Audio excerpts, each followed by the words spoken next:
왜 하나님께서 우리를 이곳으로 부르셨을까요? 이 질문에 대한 각자의 답이 있을 것입니다. 이 질문에 대한 답이 가벼우면 신앙은 가벼울 것입니다. 이 질문에 대한 답이 깊으면 그 답만큼 우리의 신앙도 깊을 것입니다. 누구는 교회가 가까워서 왔다고 할 수도 있고, 부모님이 억지로 데려와서 왔다고 한 사람과 하나님께서 특별히 나를 선택하셔서 이곳까지 부르셨다라는 사람의 신앙은 시간이 갈수록 격차가 벌어질 수밖에 없습니다. 오늘 본문은 예수님께서 12 제자를 부르는 장면입니다. 오늘 본문을 통해서 왜 주님께서 우리를 부르셨는가 심각하게 우리 스스로에게 질문하는 시간을 가질까 합니다. 첫 번째, 하나님께서 우리를 부르시는 부름의 전제가 있습니다. 그것은 하나님이 먼저 원하셨기 때문입니다. 오늘 13절에도 그렇게 말씀하시죠. 하나님이 원하는 자들을 부르셨다. 우리가 하나님을 선택한 것 같지만 하나님께서 우리를 먼저 선택하셨습니다. 다른 종교와 우리 기독교와 다른 점이 있습니다. 다른 종교와 우리 기독교는 아주 방향 자체가 다릅니다. 일반적인 종교란 인간이 신을 향해서 노력하면서 가서 복을 얻는 것입니다. 그러나 우리 기독교를 왜 복음이라고 하느냐? 바로 하나님이 우리를 먼저 찾아오셨기 때문입니다. 방향이 완전히 반대인 거죠. 하나님께서 우리를 먼저 찾아오셨다면 하나님이 먼저 우리를 원하신 것입니다. 그것에 우리가 반응하고 받아들인 것이죠. 하나님의 부르심은 아무 계획 없이 부르신 것이 아니라 하나님의 부르심은 당연히 하나님의 준비가 있는 것입니다. 우리를 부르셨다면 지금 보이지 않아도 하나님은 모든 것을 준비하고 우리를 부르신 것입니다. 그것을 여호와 이레다라고 하는 것이죠. 하나님은 완전하신 분이고 정확하신 분이고 100% 신뢰해도 되는 분입니다. 문제는 뭐냐? 우리의 믿음이 문제인 거죠. 사람들이 웬만한 건 다 잡아먹는데요, 잡아먹지 않는 새가 한 마리 있대요. 참새도 그 조그만 것도 잡아서 구워 먹는 우리들이 안 먹는 새가 하나 있는데 그것은 제비라고 합니다. 그러니까 왜 제비를 우리가 안 먹느냐? 제비는 저 높은 나무 위에다 집을 짓지 않고 우리 가까운 손이 닿는 처마 밑에 집을 짓기 때문이죠. 무슨 믿음이 좋아서 손 닿는 우리의 집 안에 들어와서 집을 지을까요? 우리 안에 들어오니까 오히려 해치는 것이 아니라 우리는 그것을 보호해 주려고 마음이 생각되는 거죠. 그 가난했던 흥부도 배고파서 제비가 떨어졌을 때 잡아먹지 않았습니다. 잘 고쳐서 날려 보내줬죠. 하물며 인간도 이런 제비, 자신을 믿고 오는 제비에게 그러는데 하나님은 어떠실까요? 믿을 때 책임져 주는 것입니다. 하나님을 우리가 깊이 믿고 우리 인생을 맡길 때 그 믿음만큼 하나님께서 우리의 인생을 책임져 주실 줄 믿습니다. 또한 하나님께서 원하신다는 뜻은 하나님께서 원하시는 모습으로 만드신다는 뜻을 포함하고 있습니다.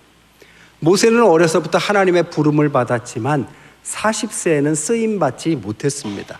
오히려 그때 강력했고 능력이 있었고 칼도 또 젊음도 있었지만 그때 아무 일도 할 수 없었죠. 왜? 하나님의 때가 이르지 않았기 때문이죠. 그때는 능력자였습니다. 그러나 80세에 쓰임받을 때는 그때는 능력자라기보다는 순종자였습니다. 하나님께서 쓰시는 것은 능력자를 쓰시는 것이 아니라 순종자를 쓴다고 볼 수 있죠. 마태복음에 보면 그 기준이 정확히 나와 있습니다. 심령이 가난한 자는 천국을 소유한다고 나옵니다. 자기를 부정하고 자기 십자가를 지을 때 하나님은 그 사람을 쓰려고 하는 거죠. 마음이 청결한 자가 하나님을 본다고 그랬습니다. 아무런 동기가 아니라 하나님만을 위한 그 순수한 마음으로 나아갈 때, 하나님만 바라볼 때, 그때 능력이 아니라 순종자로 바뀌고 내 손에 칼이 아니라 지팡이로 변해 있는 그 시절에 바로 하나님을 우리를 쓰기 시작하는 것입니다. 이게 바로 원하는 때라고 말할 수 있는 거죠. 그러면 하나님이 이렇게 원하는 때 우리를 부르시는데 왜 부르셨는가? 첫 번째는 14절에 보니까 모든 이유 중에 첫 번째를 함께 하고자 불렀다라고 합니다. 우리의 착각 중에 제일 큰 착각은 우리가 하나님을 위해서 무언가를 하기 위해서 하나님은 나를 필요로 한다라고 착각하는 겁니다. 근데 하나님은 그렇게 말씀하신 적이 없어요. 그렇게 할 수도 있겠지만 그 전제는 뭐냐? 하나님은 우리 자체를 원하시는 거죠. 하나님은 우리를 일시키려는 일꾼, 종으로 부른 것이 아닙니다. 하나님 우리를 자녀로 불렀습니다. 자녀로 불렀다라는 것, 자녀를 통해서 무슨 유익을 얻겠다는 뜻이 아니라 자녀와 함께하는 것, 그것이 하나님께서 원하시는 첫 번째 이유인 거죠. 자녀들이 부모를 제일 행복하게 하는 게 뭘까요? 엄청난 선물을 주는 걸까요? 아니요. 부모와 함께하는 것이 가장 큰 효도입니다. 부모와 함께하다 보면 부모를 알아갈 수 있고 부모도 자녀를 더 깊이 알아가는 거죠. 함께하면 알아가게 됩니다. 문현식 씨의 시 비밀번호라는 유명한 시가 있어요. 그 시가 이렇습니다. 우리 집 비밀번호 띠띠띠띠띠띠띠가 번호키를 말하는 거죠. 누르는 소리로 알아요. 띠띠띠 띠띠띠띠는 엄마, 띠띠띠띠 띠띠띠는 아빠, 띠띠띠띠 누나, 할머니는 띠띠띠띠띠띠띠. 제일 천천히 눌러도 제일 빨리 나를 부르던 이제 기억으로만 남은 소리, 보고 싶은 할머니. 이게 비밀번호라는 시입니다. 번호만 눌러도, 그 소리만 들어도 우리 가족 누군지를 금방 안다라는 거죠. 가족이고 함께 했기 때문에 알아가고, 가족이니까 하나님께서 우리를 자녀로 부르셨기 때문에 우리도 하나님을 알아갈 수 있고 하나님도 우리를 더 알게 되는 것입니다. 하나님께서 원하시는 것이 이거라는 거죠. 그럼 우리가 하나님을 어떻게 구체적으로 함께 할까? 이사야서 7장 14절에 보니까 이렇게 말합니다. 처녀가 잉태하여 아들을 낳는데 그 이름을 임마누엘이라 하리라. 임마누엘의 뜻이 뭡니까? 함께 한다는 뜻이죠. 즉 예수님을 통해서 우리는 하나님과 함께 한다라는 것을 예언하고 우리에게 보내주신 것입니다. 그 예수님을 요한복음 14장 6절에는 그분과 함께하면 길이 보인다고 말씀하십니다. 그분과 함께하면 답이 보인다고 말씀하십니다. 그분과 함께하면 살 수 있다고 말씀하십니다. 그래서 요한복음 14장 6절에 길이요 진리요 생명 되셨다라고 말씀하고 있습니다. 그리스도를 통하여 우리는 하나님을 함께하고 우리의 길을 찾을 수 있다는 것을 가르쳐 주는 거죠. 요한복음 15장에는 포도나무와 가지 비유를 하고 있습니다. 주님이 포도나무고 우리가 가지입니다. 그분과 함께, 그분께 붙어만 있으면 때를 따라서 열매를 맺게 한다라는 내용입니다. 여러분, 함께하면 알게 될 뿐 아니라 함께하면 때를 따라서 열매는 저절로 맺히는 것입니다. 열매를 위해서 함께하는 게 아니라 함께하면 때를 따라서 열매는 자연스럽게 맺히는 것입니다. 그래서 하나님께서 우리를 부르신 첫 번째는 어떤 목적이 아니라 우리 자체를 원하시고 우리와 함께 하시기를 원하신다. 이게 첫 번째 이유입니다. 두 번째 이유는 뭐냐? 전도도 하기 위해서 우리를 부르셨다라고 합니다. 전도를이 아니라 전도도라고 말씀하셨죠. 하나님은 우리를 사랑하세요. 그러나 우리만 사랑하시는 것이 아닙니다. 아직 믿지 않고 하나님을 알지 못하는 그 다른 모든 사람들도 하나님은 사랑하시는 거죠. 그래서 전도도 하라고 하시는 것입니다. 가정에 자녀들이 여러 명 있으면 큰딸, 큰아들은 일찍 철이 들어요. 왜 철이 들으냐? 부모님이 동생들을 사랑하는 것을 보면서 부모님은 동생도 사랑하는구나를 일찍 깨닫기 때문에 철이 일찍 드는 거죠. 우리도 성숙한 크리스찬이 되기 위해서는 우리도 사랑하시지만 그들도 사랑한다라는 사실을 깨달아야 되는 것입니다. 미국이 지금도 세계 최강의 국가지만 미국이 가장 번성했던 시기를 19세기라고 봅니다. 이 19세기의 미국은 전 세계 부자의 대부분이 미국에 있었고 일반인들의 수입이나 생활의 수준도 다른 나라하고 비교할 수 없을 만큼 잘 살던 시대라고 합니다. 그런데 이 정확한 미국의 번성기에 미국은 많은 선교사를 보낸 거로도 유명합니다. 그래서 미국에 있는 선교사가 세계에 가장 많이 보낸 시기도 19세기. 그래서 신학에서는 이 19세기를 위대한 선교의 세기다라고도 말을 합니다. 근데 선교사들을 어떻게 이렇게 많이 보낼 수 있었느냐?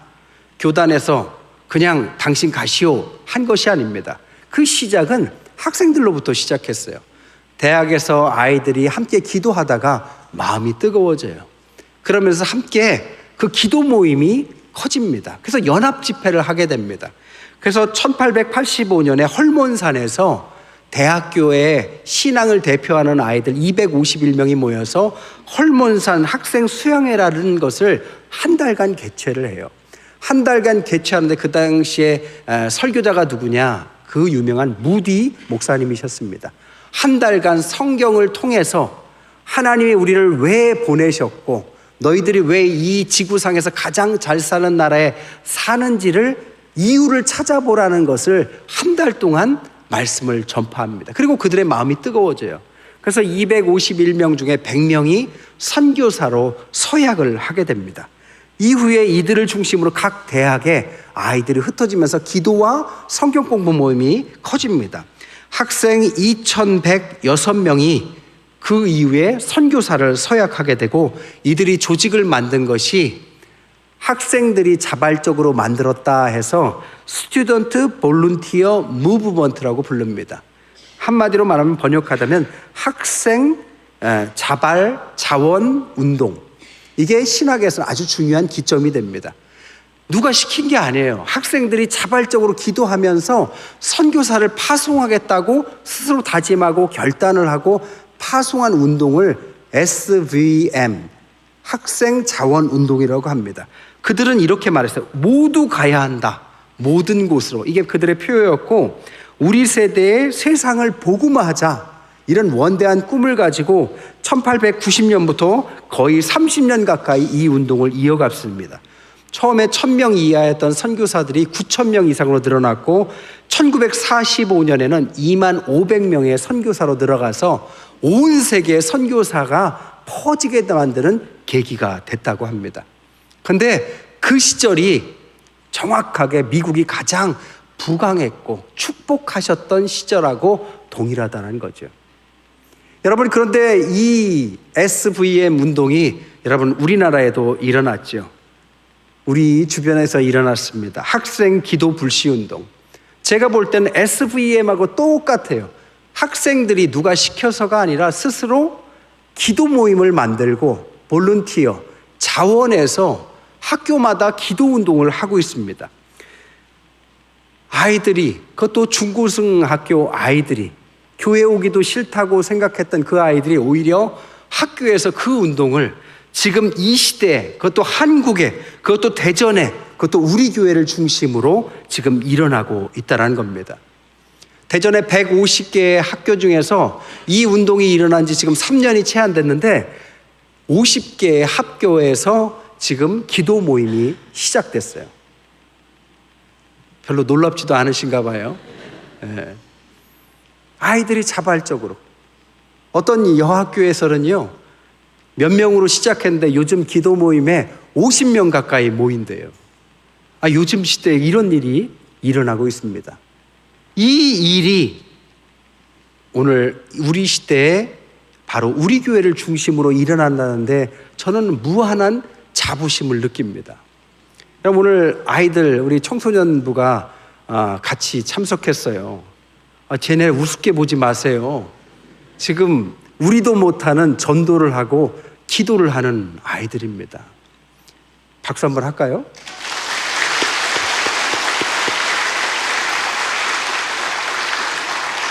하나님께서 19세기를 위대한 세계로 만드시고 미국을 축복하셨다면 오늘 21세기에 한국을 축복하실 이유가 저는 여기에 있다고 생각합니다.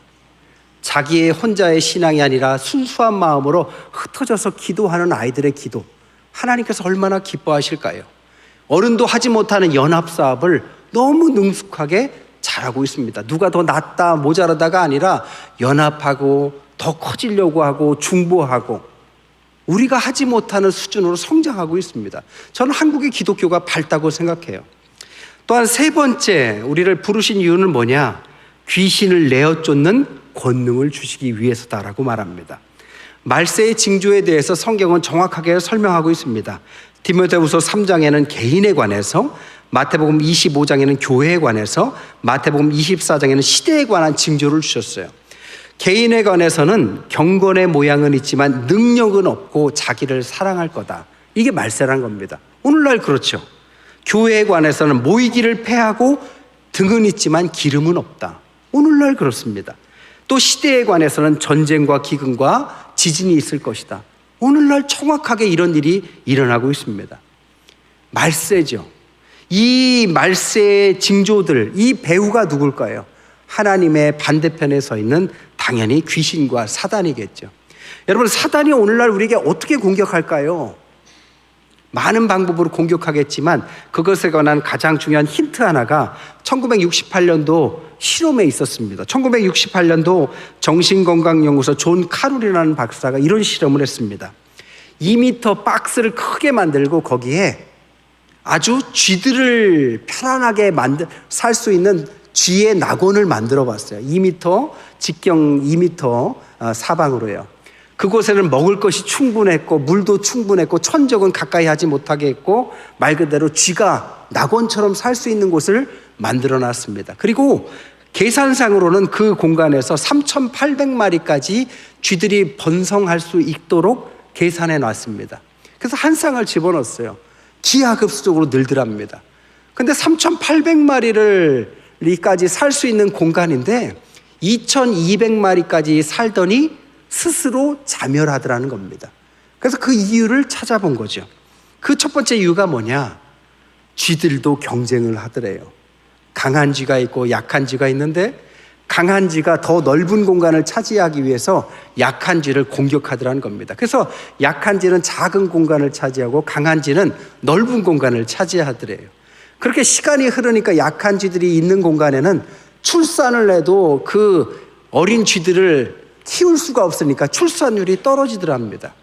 그러면 넓은 곳에 강한 쥐들이 편안하게 있으니까 그곳은 계속 번성했을까요?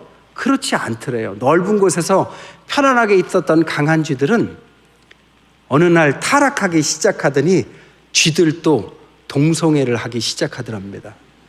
그래서 결국에는 출산율이 저하가 돼서 결과적으로 아기를 낳지 않으니까, 새끼를 낳지 않으니까 자기들끼리 자멸하고 물어뜯고 끝이 났다고 합니다. 여러분, 물론 쥐의 실험이었습니다. 하나, 이 속에서 우리 인간의 모습을 우리는 볼 수 있는 거죠. 여러분, 이렇게 경쟁이 치열한 시대에 전쟁을 하고 경쟁하면서 더 강한 자가 약한 자를 억압하는, 인간은 더 좋은 세상을 만들 것처럼 생각하지만 실제적으로 그렇지 못한 세상, 그 배후에는 어둠의 세력이 있는 거죠. 이 어둠의 세력 가운데 어떻게 하나님께서 이 세상을 구원할 것인가? 바로 귀신을 내어 쫓는 권능, 제자를 통해서 이 일을 하신다라는 겁니다. 제자가 누구입니까? 빛의 자녀들이죠. 어둠을 밝히는 사람들, 소금의 역할을 하는 사람들, 세상을 밝게 변화시키는 능력 있는 하나님의 일꾼들, 이게 제자인 것입니다. 예수께서 공생의 기간을 짧게 가지셨지만 공생의 4분의 3을 계산해 보면 4분의 3의 시간을 제자만 키우는데 대부분의 시간과 노력을 기울이셨다 할 만큼 예수님의 대안은 제자였습니다. 그래서 이 세 가지 함께하고 전도도 하고 귀신을 내어 쫓는 권능으로 제자를 세우려고 제자를 부르신 거죠. 오늘 이후에 예수님의 12제자 이름이 나옵니다. 16절에는 한 명 시몬 베드로, 17절에는 2명 야고보와 요한, 18절에는 8명, 그리고 19절에는 한 명 가룟 유다가 나와요. 12명의 제자들을 이렇게 쭉 나열하고 있어요. 그런데 가만히 보면 16절과 19절 처음과 끝에는 아주 대조적인 제자로 나오죠. 처음의 제자는 대표적인 제자인 베드로, 마지막 제자는 가장 실패한 제자인 가룟 유다였습니다. 여러분, 베드로 생각해 보세요.